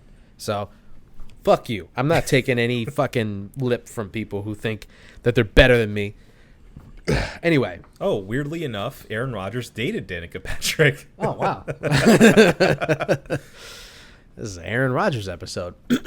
So, Sorry, Aaron. sorry, Aaron. Sorry, Aaron. Yeah, this year's commercials kind of fucking sucked. They really did. Pretty much every commercial, I was like, what the fuck is this? As an ad man myself, I feel like I come from a place of education. You know what, Adam? When I say that. The floor is yours. Oh, thank you. Please, as an ad man, what you saw, just give your thoughts. Low in quality, low in concept, which was the biggest thing. Something you picked up. Mm-hmm. And essentially, it felt like they were throwing all their money at celebrity cameos, and that's it. Yeah, I mean, very few and far between actually had some kind of interesting concept behind it that made it make sense, made sense for the brand, or told an interesting story, or, were just funny. Yeah. I laughed maybe once at any of the commercials. Yeah. Which sucks because you expect them to, if not be sort of heartwarming or interesting, to at least be funny. We laughed the hardest at the commercial that didn't have any celebrities in it. Yeah. I don't remember what the business was, which kind of sucks. But that was the one that we laughed the hardest at. And we all acknowledged the fact that, like, oh, it was just a funny commercial. It had nothing to do with, like, Leonard Nimoy or rest in peace. Any weird celebrity cameo. Sure. So. Yeah. I mean, it felt like it was... I don't know. I don't want to disparage any of you marketers out there who actually made those multi-million-dollar deals, because good on you. But it just felt lazy. Mm-hmm. It felt like an off year. It felt like they just kind of were like, let's see what we can get. Yeah. And that was enough. Do you think that the fact that it was so LA-based had something to do with that? Being in LA, having LA Rams playing in the Super Bowl, it was all kind of Hollywood focused. If that were made more obvious in the concept of the ads themselves, and they made it like, I mean, I saw one ad that was like clearly an homage to La La Land, and I was like, okay, I guess, whatever. But if any of them were more like focused on like, hey, what do you, what's going on? Oh, I'm getting ready for the Super Bowl here in LA. Like, if it was more acknowledged, not that obvious, obviously. Yeah. But, if it was hinting and nodding at the fact that, hey, we're in LA, the Super Bowl is in LA, that's why we're here. Yeah. Something to that effect. Or, doing send-ups of movies, multiple movies. I know they had a Big Lebowski one. I missed that one personally. Yeah. That had a lot of celebrities in it. I think Peyton Manning was in it or something. I missed that one too. But yeah, I mean, they always do that. But come on, Coen Brothers. I didn't find the connective tissue there to make that leap in logic to say, okay, well, it's just so celebrity focused because it's in LA this time. It is a leap in logic. I was just kind of trying to open that door because I didn't, I mean, it's a smart thought. I mean, that's something worth leaning on as far as a concept, but I don't feel like many of them did. I mean, other than obviously the literal California Tourism Board commercial. Yeah. Come to California. Every time. I can't believe they don't have him in the commercials anymore. I love hearing him say California. Come on. Come to California. Do it. Come on. Bring your family.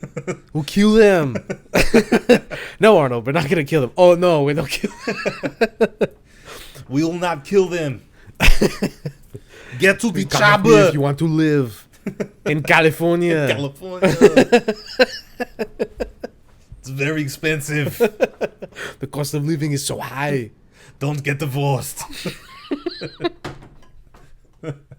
The maid's not worth it. Divorced. Don't get divorced. In California, it's not worth it. Oh, that's funny. Yeah. So, yeah. He was Zeus. He was. That's right. He did have that ad. I forgot about that one. He did. He still showed up, man. Yep. He still showed up. There. Yeah. With Selma Hayek. Yeah, he posted some teaser. That was the other thing. All these companies were posting like teasers for the trailers. Bro, it's fine if you want to hype up the fact that like you have a Super Bowl commercial coming.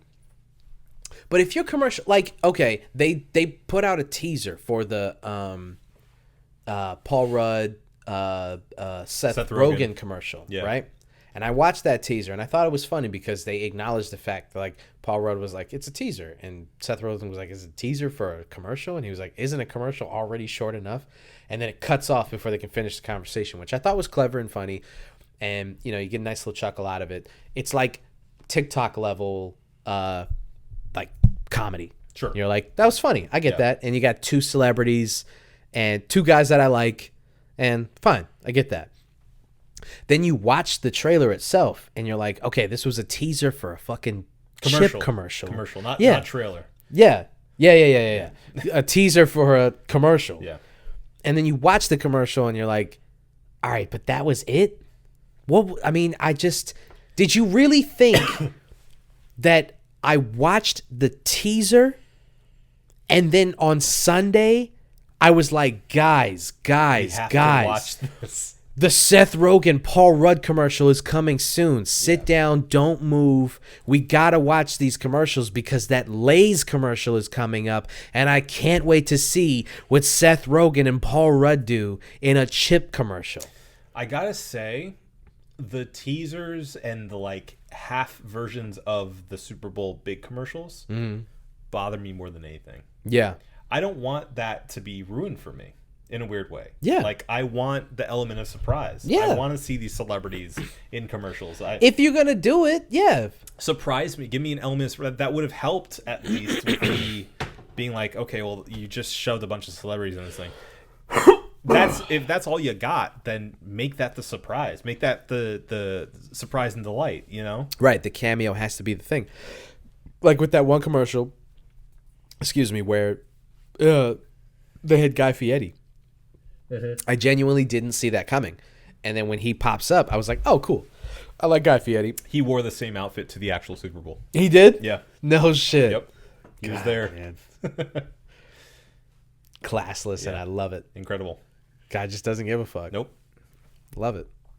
I've come around so hard on Guy Fieri. It's crazy. Yeah. It's that he does give a fuck, though. He gives so much of a fuck. He gives so much of a fuck about looking like he doesn't give a fuck. You're right. Absolutely. And that's what turns it all around. Yeah. You know, like on face value, there's so much to hate on, but you can't in good conscience if you have seen any of his shows or have seen anything having to do with him. He's such a nice, genuine guy. He seems like it. It seems like. Yeah. And obviously super successful. Obviously carved out his own space in food TV. You can't help but respect it. You gotta. If you don't like Guy, I don't like you. Yeah. That's it. Okay. Yeah. Okay. Save it. All right. So yeah. I don't know. I hope that, you know, they maybe learn from this, but I've read that this is the most viewed Super Bowl in the last 5 to 10 years. And so if that gives any indication, I think to businesses, that's just going to say to them that, like, this is working, and just continue to do, like, shitty commercials with celebrity cameos. Well, do you think that advertisers take that information and say it's because of us? I think it's more to do with the game. No, it has everything. Well, not everything, but I think it has a majority to do with the game. But I think from my very, very base knowledge, advertisers will look at that and say, it doesn't matter what we do because eyes will be on this. I think what they look at more is how much engagement they had after the fact. Because even if they had, let's say they had more eyes on their product than the past 4 years, if they had that but still had less engagement than in those 4 years, that's a sign right there that what they were doing isn't effective. Right. Now, if people were actually tuning in, and clicking, and looking them up in that time, or sales go up within the next couple weeks, yeah, you know, then we have a different conversation. It's wild that we can get that kind of information in almost real time. Yeah. You know, an advertising company can look at that and go, like, look at our Google SEO, look at what people are YouTubing. Like, was our commercial really funny? Yeah. Did people go on YouTube and watch it again? Did they go to the website that we advertised? Did they buy the product that we were advertising? Well, that crypto commercial that was kind of infamous this year of just the floating block of the QR code that was jumping around your TV for like a minute. That they totally could see in real time how many people were going on the site, how many people were actually once on the site, how many people actually clicked through and like signed up for whatever deal they had. Yeah. You know? Do you think that like when the federal government was creating like actual currency, like they had this tough of a time trying to convince people to use like here's $1? Yeah, here's $1, and you know, we threw homeboy on the front, and like there was like 50% of people who were like, fuck that guy. And then there was 50% of people who were like, oh, I love this dude. And then I just give this to the guy with the bread, and he gives me bread. Excuse me, I would prefer a stupid cartoon ape, actually. Instead of the president, I would like a stupid cartoon ape. Dude, those the ape NFTs, I'll never be able to wrap my head around. If you were trying to convince me to buy some kind of or to invest rather in some kind of NFT, and I know I have NFT bros who are friends. I'm sorry. But if you were trying to convince me to get an NFT or to invest in an NFT, please, I beg you, just give me something worthwhile to invest in. Sure. Those Bored Apes, all of them, dog shit. Yeah. I've not seen one that was worthwhile. They all are terrible. But this one has terrible. The one that Eminem bought that like kind of looked like him, I was like, oh, so he's wearing the shitty battle rapper hat that Eminem can't seem to get off of his head. Yeah. Cool. I'm going to spend $8 million on that. Well, really, from what I understand of NFTs, you're buying the code. That's it. That's all that you're really buying. It doesn't really have to do with what is attached to it so much as it is the individuality of that code. Well, it should, because I'm an artist. We are artists. And that is important. Sure. I want art. I don't want the proof that I have the art. I don't care about that. I want the art. You tell me I'm investing in a piece of art, I'm fine with that, as long as I dig the art. And then like my money, I can say like my money invested in this beautiful piece of art. If you just tell me like some dude drew an ape that kind of looks like the 1,000 other ones. And mind you, NFT bros, you can actually explain this for me. I'm not saying this as a dig. I'm coming from a place of ignorance, humbly. My question here is like, I understand your conundrum with the art element of this, but you don't really own anything individual other than the code, which is what it boils down to. Mm-hmm. So somebody like if you enjoy, let's say, I don't know, say you have a Basquiat that's an NFT, right? I don't know why that was the first thing that was in my head, but that was the first thing in my head too. Was a Basquiat piise. There's an Orlando Basquiat art exhibit. Maybe that's currently what it is. It's like at the forefront of our minds. Right. So let's say they've NFT'd a Basquiat, right? Mm-hmm. And you want to own that Basquiat NFT. Mm-hmm. You can buy the NFT of the Basquiat. Yeah. However, somebody can obviously enjoy the art that's behind that NFT, right? Yeah, sure. They can copy and paste it off of your site or whatever, and still get as much value out of it from an artistic standpoint as you would owning it. Yeah. Because really, you've only bought the quote-unquote original copy of that NFT. Mm-hmm. Well, I guess it's the same thing as owning like an original Mona Lisa, right? But that's a physical item, you know? Like. But that's the difference, isn't it? That's the big difference. That's what most people are like. The big difference is like, I own this piece of artwork. But that's yes. But I'm saying it exists in the physical space as far as like, if I own the original Mona Lisa, that's something I can look at and be like, let me, I can look into it. I can see the fine brush strokes. I know the history that's involved in that. Whereas if I'm buying a digital quote unquote original of the Mona Lisa or something equivalent, what makes that different if it exists elsewhere on the internet, other than me saying I have the original quote unquote copy of it? All right, listen, let me stop you right there, okay? because right now we're delving into NFT, currency, crypto talk. Yeah. And I would prefer if we bring on somebody who knows more than we do about this stuff. Yeah. And I know some people. Okay. And I will get in touch with them. And we will come back to this discussion. Okay. Perfect. So we don't sound like assholes trying to figure this out. Look, I came to this humbly. I said... You did. With all due respect, this is my understanding of it, Absolutely. and these are my questions. Absolutely. I know some people who are really into this shit. I will call them. Okay. We'll do like we did with South. Yeah. And we'll have a real deal discussion about this. I'm into it. Let's do it. So we'll table this and we'll come back to it because Perfect. now I'm really into this and I want to get to the bottom of this. Okay. So, we will figure out NFTs. Yes, we will figure this out. Okay. Deal. All right. I don't know how we got there from The commercials. the QR commercials. code That's and- right. That's yeah, right. yeah. The commercials. Okay. And then there was one more thing that I wanted to talk about. Oh, we need to let's put a button. We're already at an hour and a half. Let's put a button on Book of Boba, and then get the fuck out of here. Okay. All right. Because I think we owe this to people who we talked about the show. Shout out to Spencer who listens to the show, and we've been talking about it. And we owe it to him to at least put we'll do like 5-10 minutes on the series finale, or season finale rather. Because I mean the rumor is that we are going to get a season 2 of Book of Boba. Book of Boba. Book of Boba. So Book of Boba. last time we talked about this, we hadn't watched the last 2 episodes. Right. So we hadn't seen any Grogu, no Luke Skywalker, no Cad Bane. Spoilers, by the way. Oh, yeah, sorry. Yeah. So we hadn't seen any of that stuff. Yeah.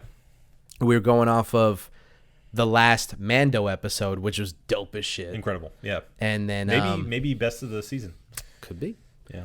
So let's just give our opinions on the season finale and the season as a whole. I'll let you go in. I mean, overall, I don't feel very changed from my opinion from the last time we talked about it. I feel like kind of a lot was squandered in this season of Book of Boba. Book of Boba. Specifically with the Boba Fett character. Boba. I feel like we spent a lot of time meandering with the Tusken Raiders. With no payoff. Right. And I was really hoping that would pay off in some way in that final conclusion battle, but no, they're just apparently dead, and that's it. Boba himself didn't really get much closure, I feel, in that, because he let what's her face, Fennec Shan. Fennec do the killing for him, which felt very anticlimactic, even though it was cool. I honestly, I think Fennec is maybe the best character in the entire She's fantastic. series. Yeah. I would find her a much more interesting character to have a series, honestly, than Boba Fett. She was fun to watch in the animated series, and then when they brought her back, I was like, this is dope as shit. She's great. Yeah. Well, I mean, it's because she's a very capable person, which Boba Fett they've made seem completely incapable of doing anything. Yeah, and I just don't get that. I don't either, and I don't want to be dramatic and say it's like, this betrayal of his character, but it just doesn't feel true to who I know Boba to be. I don't know. I was just really disappointed for the most part. At the same time, it was crap, but I still had a fun time, honestly, at the end of the day. I can't shut on it too much because, it was still fun. Did it have a lot of rough edges? Yes. Was it not very satisfying? Yes. Was it paling in comparison to Mandalorian? 100%. But, ultimately, I learned to turn my brain off a bit with this series or this season pretty early on. So even though it did ultimately disappoint, I still had a good time. Out of our 6 bottle caps rating, I'd probably give it a 3. Okay. A 3. Yeah. A 3. Just because ultimately the Mandalorian elements lifted up a bit. Boba Fett's still a cool looking character. Yeah. He still does cool stuff from time to time. And I can't help but enjoy seeing Boba Fett and the Mandalorian together kicking ass. You know, ultimately that's fun. I say death to the mods. I hope they all Death to the die. mods. I don't want to see any of them ever again. Yeah. The worst part of the show, the worst decision in the show, by far. Get them out of here. Horrible. Yeah. I mean, they're just kind of there. I mean, I wasn't as angry about them as some other people, you and other people, but terrible. Hate they, it. yeah, I mean, we could do without them. They just kind of, It took up space. Yeah, It they took up just- space and time. yeah, they were just kind of silly and goofy, and like, you know, people who defend them would be like, hey man, Star Wars is silly. You know what I don't like? I don't like the defense of silly things in Star Wars when people go, hey man, listen, it's about space wizards and space cowboys and little green aliens and stuff. Like, it's all silly. They're taken seriously, though. Exactly. That's my problem. Within the context of the show, those things are taken seriously. So you don't get to, when something happens that is too silly, go, well, the whole thing is silly. And it's like, yes, that is the conceit. Right. And what a conceit means in the context of a media is that you allow that to happen. Yes. And then you suspend your disbelief and you buy into that thing. That is the point of a conceit. Yes, but in universe, it's taken seriously. That's what I'm saying. Right. So when you say the conceit of the show is that they are space wizards, Right. and it's a space opera and all of it is silly. Okay, now we have established a baseline. You don't get to go outside the realm of that and then continue to say, well, the whole thing is silly. I have a quick theory here. I think those are also the prequel apologists Oh, who buddy. who are seeing that and going, well, it's always been ridiculous. Man, the prequel apologists will have you. They want to convince you. Look, those movies suck, and there's nothing that you can do to bring us back. Those movies aren't good. To be fair, Return of the Jedi was also silly, but Okay, whoa, there whoa, was whoa, whoa, whoa, serious whoa, whoa. elements there. No. I would argue reverse that. There were silly elements, but it is a serious movie. True. Yes. Return of the Jedi, for the most part, is the cap to the series. Yeah. And other than the silliness of Ewoks. and all that other stuff. Oh, look at that! Somebody got kidnapped. Oh, That's terrible. That's not good. Hillsborough County, kidnapped kid. Well, Hopefully that kid's found by now. let's see if we can put out the. Well, this will be a couple of days afterwards, so Yeah, hopefully yeah. by Well, now the they kid's say found. by a couple of days, right? This is terrible. I don't want to read off an Amber Alert. You probably shouldn't. Yeah. We're talking about how silly Star Wars is. Well, I thought my initial thought was that it would be helpful, but yeah, like you said, Yeah. like this episode's not going to come out for a couple of days, so it Yeah. doesn't really matter. Anyway, fuck, what was I saying? Return of the Jedi. Return of the Jedi serious is a story yes with silly elements. Vader finally, coming to the Redeeming fruition of himself. his character, and Luke coming to the fruition of his character, and us seeing the downfall of the Empire. I love at least Dark what we Luke thought anyway. so much. Yeah, he's Green great. Saber Dark Luke is my favorite. Fantastic. Yeah. Love it. So yeah. There was silly. There's the of course the series, the franchise, everything about Star Wars is silly, but you don't get to go when the majority of us go, that's a little too silly. You don't get to turn around and be like, yeah, but the whole thing is But silly. it's all ridiculous. Yeah, and it's like, okay, so that means no holds barred. Anything goes. Yeah, you can just do whatever, and then your defense is like, yeah, but the whole thing is weird. Right. There's no other franchise in the history of anything fantasy where Lord of the Rings, for instance, something crazy happens in the Lord of the Rings. You don't get to turn around and go, well, they're all wizards and hobbits and fucking ghouls and goblins, and they're all doing weird shit. Right. So any weird shit that happens, If you allow one weird thing to happen, you allow it all. yeah, no, that's not fair. It's tonality though. It's all about tone. Exactly. How seriously do you take the subject matter, as ridiculous as it is? Right. And so for people who don't like the mods, I get it. For me, personally, inoffensive. I don't like them, but I did not mind them. That's my feeling on them. That's fair. As a series, as a whole, I mean, the Mando elements were just so... It's crazy how much the show gets elevated when Mando shows up. That it's like...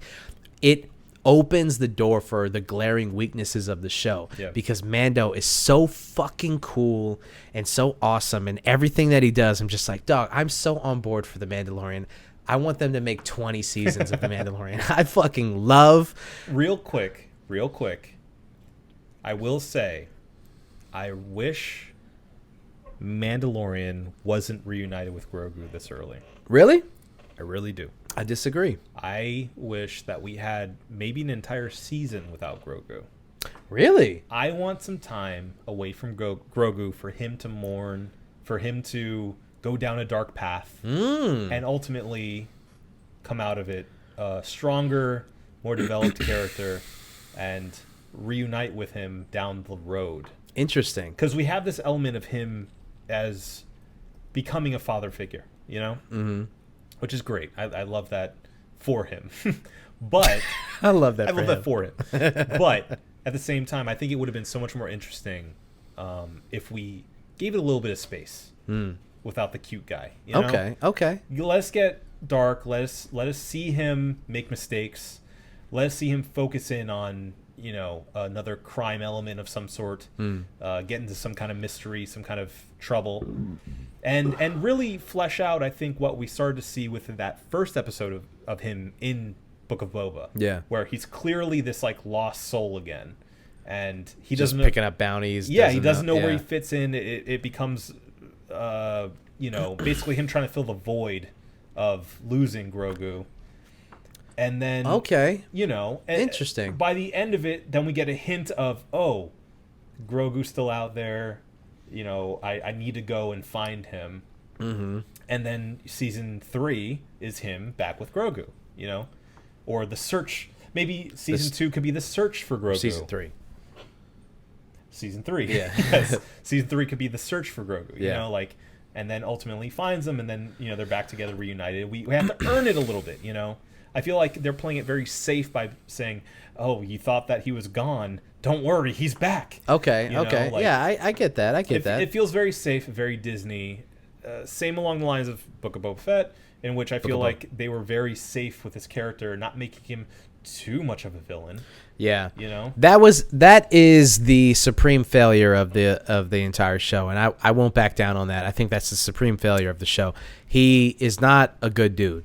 Boba Fett is a bounty hunter, a cold-blooded killer, and a guy who is out for himself and out for the money. And for them to turn around and make it like he cares about family and protecting the people of Tatooine and all this bullshit. And it's just like you said about earlier about, you know, a betrayal of his character. We don't know that much about his character to judge if it is a betrayal of his character, but it really does feel like, man, this came out of nowhere. Yeah. If you're a fan of Star Wars, it's just like, really, this is his priority. I mean, there's a lot of people who criticize the show, and their main criticism is, I don't understand what Boba Fett's motivations are. Yeah. When you watch the show, it's just a really weird, like, what does he care about? What does he really want out of all of this? Make us understand why he cares for Tatooine so much. Why does he care about Tatooine so much? These are my people. Tatooine is a desert, like, it's a shithole. It's a wasteland. It's a piece of shit. Like, why does he care so much? Yeah. These are my people. What? You're a clone. You don't have people.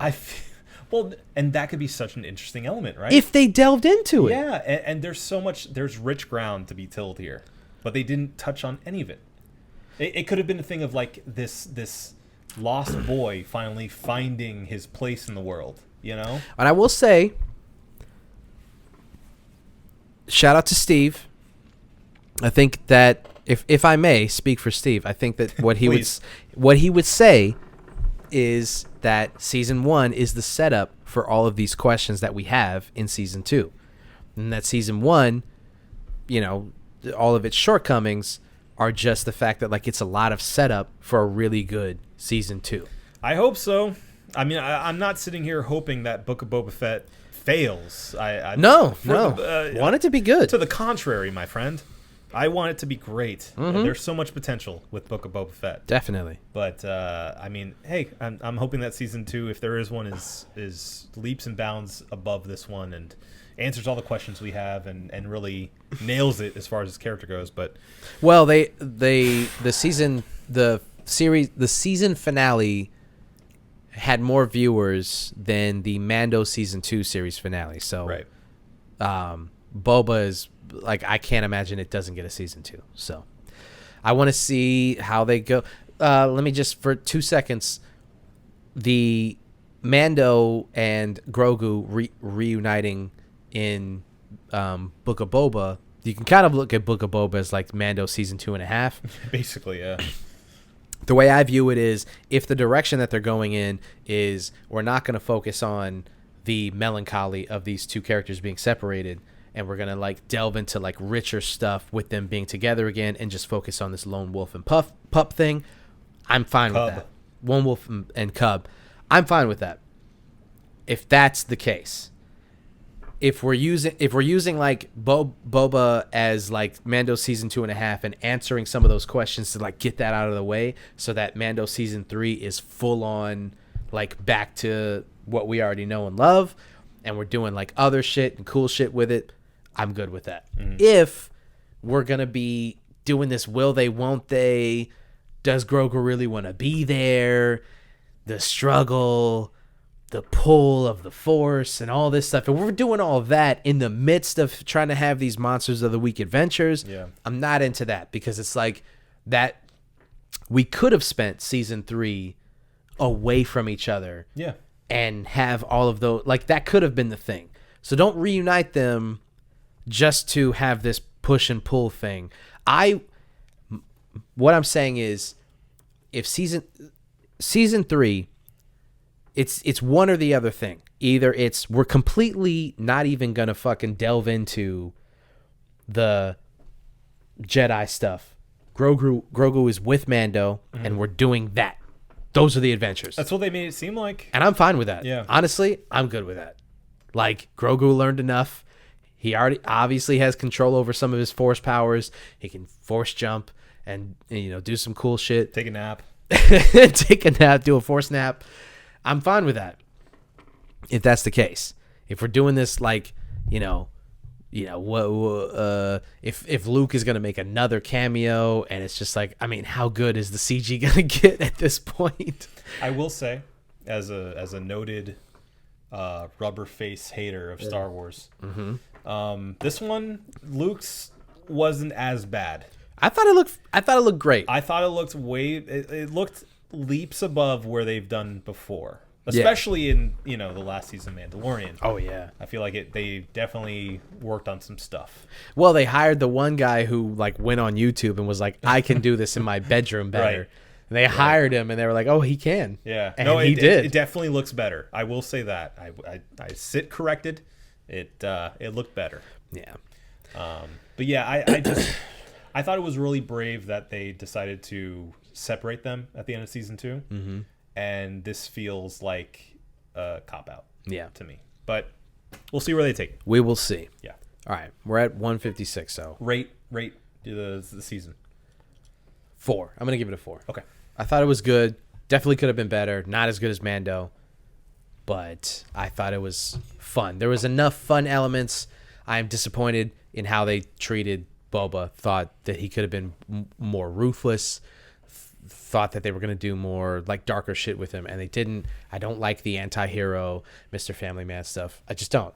I'm just not into it. It's not even an anti-hero. He's just a hero. Yeah, he's just a hero. There's no anti-hero elements. He's just a hero. Yeah. He's walking around and people are giving him fruits and vegetables and shit, and he's just like, I'm king to these people. It's like, I just don't like it. Yeah, no. Just don't like it. All right. Cheers, and then let's get the fuck out of here, because I don't want the camera to fucking keep it quick. Keep it quick. All right. My cheers of the week is for Guillermo del Toro. I say that because I just recently watched Nightmare Alley, his newest film. It's currently streaming on HBO Max. Recommend it, especially if you're a noir fan, which I am. Mm-hmm. I think he just consistently has his own vision in movies, and since the very beginning, I've been a big fan. obviously Blade 2. What? You know, I just don't like Blade 2. Oh, man. Just don't like it. I don't get it. It's a good movie, but the CG it bothers me, man. I'm a person that likes, you know, hand-to-hand, visceral martial arts. Again, I'm ordinarily a stickler for that kind of thing, but the world building and all the other fight scenes outside of that 1, 2, make up for it for me. Great world builder, very modern, interesting take on fantasy, especially. Would have loved to see what he did with The Hobbit, which he was originally going to be directing. But anyway, How did you watch it? What? How did you watch Nightmare Alley? You went to the theater? No, I saw it on HBO. Oh, okay. Yeah. Did you say that? I'm sorry if you mentioned that. That's fine. You don't listen. That's okay.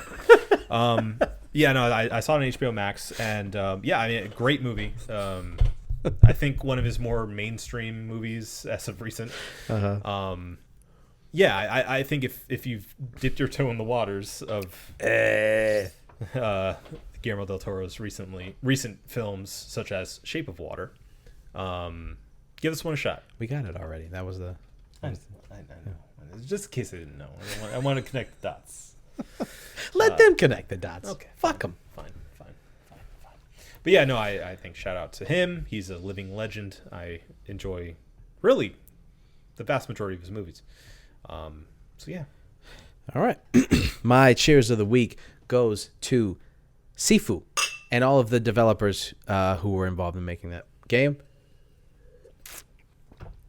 Since it's my cheers of the week, I'll just talk about it a little bit, and then next week I'll talk about it more because I'll be able to, I will have like put more hours into the game.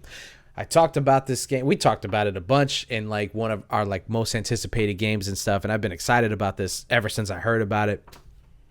And finally got my hands on it. It's finally out. It's one of those games where you're like, is it ever going to come out? Is it ever going to be real? Like, is it ever going to like not be a beta version of the game? It for a long time. Yeah. Yeah. So it finally comes out, and here's the thing with about me, like I jump on these martial arts games. For Honor, Absolver. I remember they developed Absolver, which makes sense because it feels like Absolver. Yeah. I played Rise of Honor when I was a kid, the Jet Li game, which was a fantastic game, very underrated. People don't talk about it. I think it's amazing. Did you play the Chow Yun Fat game? Of course I did. Stranglehold? Yes, of course I did. Yeah, that's great. Gun Fu, amazing. Yeah. Loved it. Basically a Max Payne game. You can hit a button and you do the swirling shooting and the doves. The would fly doves, out. yeah. It's a good time. So I leap onto these types of games, and anytime that they're done well, I'm all for it. Shadow of Mordor, fantastic game. The thing that gets written about for Shadow of Mordor is the hierarchy system of the orcs and stuff like that. Yeah. But the fighting system is Oh, it's fantastic. great, yeah. Same thing with all of the Batman games. Mm-hmm. Same kind of deal with Sifu. It's a similar fight engine and stuff. Basically, what I'm trying to say is like I've been waiting for a game to figure out how to put into video games how complex martial arts is. Mm-hmm. I'm such a huge fan of martial arts in every form. And seeing how these developers respect martial arts as a thing is always really fun because like when you get like a game like this or like a game like For Honor, for instance, where they're like, there seems to be a real respect for the characters and like the different cultures, like a samurai versus a knight. There is a real respect for how that fight would actually happen. Mm-hmm. And you get like these different techniques and how they would swing their swords and how they would block and parry and defend themselves and their killing blows and all of this stuff. And the same thing for this, like when it comes to martial arts, I like seeing a developer like really care about like how that interaction would actually happen versus like how can we make this video game make sense. Like with Batman, I love the Arkham series, but it's a stretch. You know what I mean? Sometimes you'll hit the parry system and this motherfucker will fly across the map and like kick the shit out of somebody that wasn't even like, you know what I mean? Like I do kind of love that though. I mean, where you just like, yeah, no, it's cool. It's fantastic. It's comic book level shit, and I'm fine with it. I'm not complaining, but it's obviously outside the realm of, you know, like respecting martial arts and stuff like that. So I love when these developers, and I was like really excited about Absolver, and Absolver like wasn't as good as I thought it was gonna be. It was just kind of, it just didn't do it. This so far, I've only put a couple hours into it, but so far it's really fun. So I'll give a full review hopefully next week. Okay. But I wanted to shout out the game because it's so far so good. Nice. There you go. All right. Before we get out of here, let's review this brewski really quick so we can get the fuck out of here and fucking hopefully the camera doesn't die while we're reviewing the beer. Okay, come on. So our beer of the week, OEC Brewing, the Nelson South Pacific Lager. Obi, what did you think? I love this beer. Fantastic. I think it is fantastic. Fantastic. I mean, I don't know. You got nothing to... Yeah, that exactly goes to show. Exactly. I finished these babies real quick. Yeah, there is a hoppiness to it that I really enjoy, but also I have some more in here. I love it. I can't describe. I cannot describe. It's just very well balanced. Oh fuck. Thank you so much. You're welcome. Again, it's very well balanced. Just the perfect amount of hops for a lager, without it becoming overly hoppy, and where I couldn't recommend this to somebody who doesn't like let's say IPAs. Yeah. This is my favorite from OEC Brewing yet. Really? Yes. Wow. I love it. I feel like this beer is kind of tailor made for me. I'm gonna give it a 5.5. Yeah, that's what I like to hear. I really enjoy it. Go for it, baby. Yeah. Go for it. I mean, I can't. I'm trying to think of like what I didn't like about it. I think maybe it's like for a lager, maybe a little too hoppy, I guess. But the fun, that's the fun thing that you liked about it, which is just funny. I'm gonna give it a 5. I still think that the Cool Ship Lager from OEC is like the pinnacle of what OEC has done so far. Love that fucking lager. Can drink it back to back. It's great. But this, this is really good. It's really good. They OEC, you love to see a brewery focus on something that they're good at, and then just do that thing. Yeah. And be really good at that thing. Get super good at that. Yeah. Yeah, and I'm okay with that. If they just did this forever, yeah, I'm good with that. So far, so good. So far, so good. I think that's the lesson of this show. Yeah. So far, so good. So a 5.5 for Obi and a 5 for myself. What do you think? Think we're good? I think we got it. Well, then let's get the fuck out of here. I think we made it. I don't know. This has been the One Beer In podcast for myself, Marco Dupa, for Adam Obesius Rodriguez. Yeah, buddy. Thank you guys for listening. Drink delicious beer and have a beautiful evening.